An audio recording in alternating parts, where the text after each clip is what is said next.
कि ये पूरी भारत भूमि, ये पूरा भारत देश एक कर्म भूमि है, एक कर्म क्षेत्र है। यहाँ पर जिसने भी प्राणी रूप में जन्म लिया है उस प्रत्येक व्यक्ति को कर्म करना होगा, अर्थात कर्म की प्राथमिकता है। और जो व्यक्ति बिना कर्म के खाता है वो व्यक्ति वास्तव में पाप की रोटियां खाता है, वह व्यक्ति पापी कहलाने योग्य है। तो आप ही इस बात पर गौर कीजिए, विचार कीजिए, मनन कीजिए कि पापी कहलाने के योग्य कौन सा व्यक्ति है। मदिरापान करने वाला व्यक्ति है, मादक द्रव्यों का सेवन करने वाला व्यक्ति है, क्योंकि मादक पदार्थों का उपभोग करने से, मादक पदार्थों का सेवन करने से वह अपने शरीर को बीमारियों का घर बना लेता है। अनेकों प्रकार की हानिकारक बीमारियां उसके शरीर में स्वतः ही उपजने लगती है, जिसके परिणाम यही होता है कि वह व्यक्ति कार्यों को करने में असमर्थ हो जाता है, जिसके कारण शारीरिक श्रम वह नहीं कर पाता है और घर में मुफ्त की रोटियां तोड़ने लगता है। उसकी पत्नी व बच्चे भी विवश हो जाते हैं बाल श्रम करने के लिए। इससे बाल श्रम भी बड़े पैमाने पर बढ़ता है और वह बच्चे जिनकी ज्योति शिक्षा है और जो इस देश की आंखें हैं वे अपनी ज्योति को, श्रम को बना लेते हैं, जिसके कारण उनका जीवन निरस्ता का शिकार हो जाता है। अर्थात शिक्षा के मार्ग में भी नशा एक शिला के रूप में है, जिसको जड़ से उखाड़ फेंकना इस समाज के लिए आवश्यक हो चुका है, संपूर्ण विश्व के लिए, देश के लिए आवश्यक हो चुका है। इस पर विचार करना अत्यावश्यक है।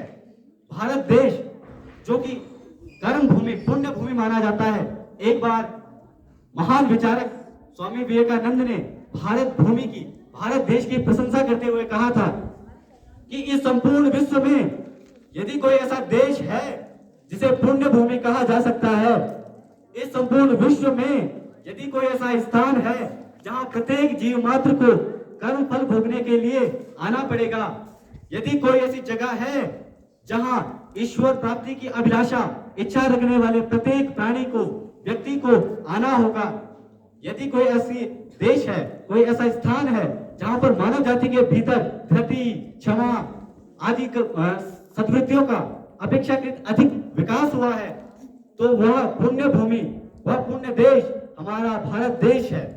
परंतु मैं कहना चाहूंगा, जहां के नशेड़ी व्यक्तियों ने इस भारत भूमि को अपवित्र करने में अपनी अहम भूमिका का निर्वाह किया है, इन नशेड़ी व्यक्तियों ने तरह तरह के मादक द्रव्यों का सेवन कर करके भारत देश को खोखला बना दिया है।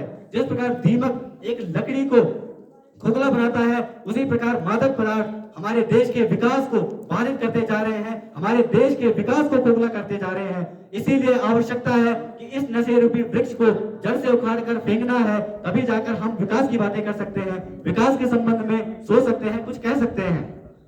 नशे के हानिकारक प्रभावों का अध्ययन करते हुए अमेरिकी 2 वैज्ञानिक ने चूहे पर कुछ परीक्षण किए थे, अपने कुछ प्रयोग किए थे।